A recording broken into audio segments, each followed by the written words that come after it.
Қайырлы күн баршаңызға, менің каналыма қош келдіңіздер. Бүгін таңғы асқа сұлу ботқасын дайындаймыз. Таңертең жеген сұлу ботқасы асқазан жолдарын жақсартады. Міндетті түрде отбасыңызға осындай сұлу ботқасын дайындап беріңіздер. Бізге керегі алдымен суымызды құямыз. Бір бокал құйдым. Сосын жармамызды салып, баяу отта қайнатып аламыз.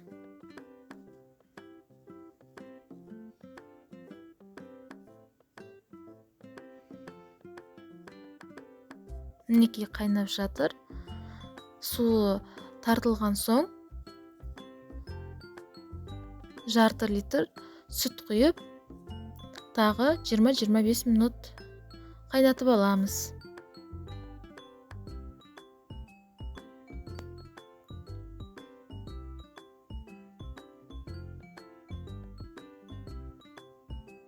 Шекерімізді саламыз татымына қарай, тұзымызды саламыз.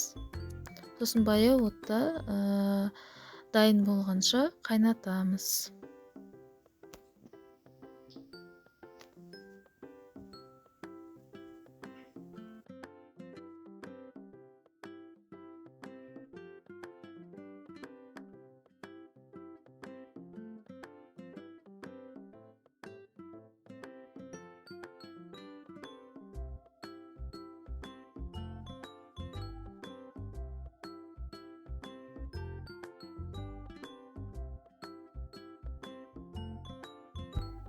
Сұлу ботқасы дайын болды.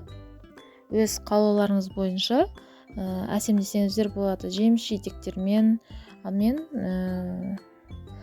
мейізбен, жаңғақпен, сармаймен және вареньемен әсемдедім.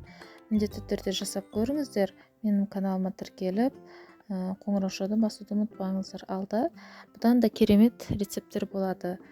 Міндетті түрде жасап көріңіздер.